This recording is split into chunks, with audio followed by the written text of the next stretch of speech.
Okay, so before we map out our nervous system, this is just fancy neuro nerd word for being more internal, interoception.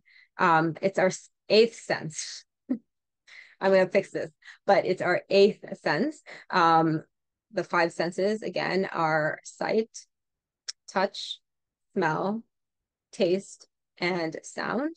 The sixth one is our proprioception, where our body is in space. And the contact point practice is good to practice your proprioception so that you know how your body and how your spine is and where your feet are on the floor. That's really good for that. The vestibular system also is the seventh sense, which can also be improved by something like the contact point practice. And then our eighth sense, our interoception, can be improved by your breath because you're improving your breath as well, and you're noticing your internal sensations. So this is how you exercise this muscle. And really, it's just noticing our internal state. So things like emotions, sensations, hunger, pain, digestion. We are going to do an exercise later as well to help with the gut-brain connection. I'll just tell you the story later. I'll save that for later. So we are influenced by the things in our past, not just individual memories, but the things that happen throughout our lives, our bodily patterns and how we orient ourselves in space. And sometimes we can go into a situation where we're like, oh my God, the tears just came out of nowhere, or like this anger just came out of nowhere. And this is usually because our nervous system or our brain works in a way that, okay, so this is just like the last time.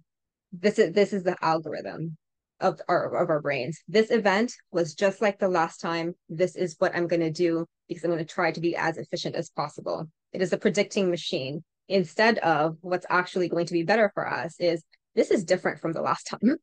Like that would be better, but no, the brain is like, this is like what it was the last time because it's trying to predict our next step, right?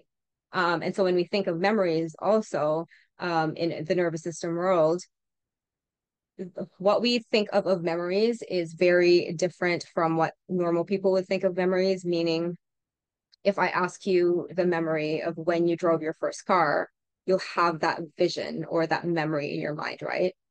That is an explicit memory. So like a scene, right? A regression scene. That is an explicit memory. However, what's more important is our implicit memories, our procedural memories. Most of us who have learned how to drive can get in a car without really thinking about it because it's become procedural, right? It's become a habit. It's part of who we are. Like walking, we don't need to think about walking. We just do. Those are the implicit memories. And the same thing for dealing with stressors. We have implicit memory in our system. Yep, no problem.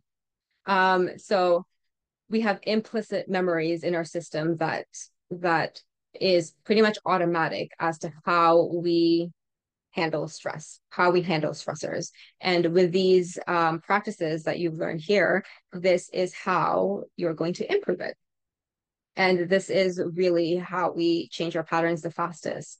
And so once we learn this, once we get better at this, we can catch ourselves when we're going, oh shit, like there's my shoulders are going up again. Like that was me when I'm stressed out, even just sitting in my computer, I'm like, because that was my pattern, right? My pattern was like, I'm a fight. I'm gonna fight somebody, but I actually don't want to fight.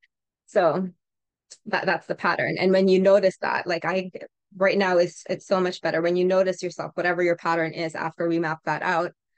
When you notice yourself doing things in your body automatically and you go, nope, we are, remember in contact points when we are in sympathetic nervous system, we usually like pressing onto the thing and I say soften. So once we are noticing ourselves tensing and we can proactively soften, then that is what helps that implicit memory to dissolve and increases that window of tolerance.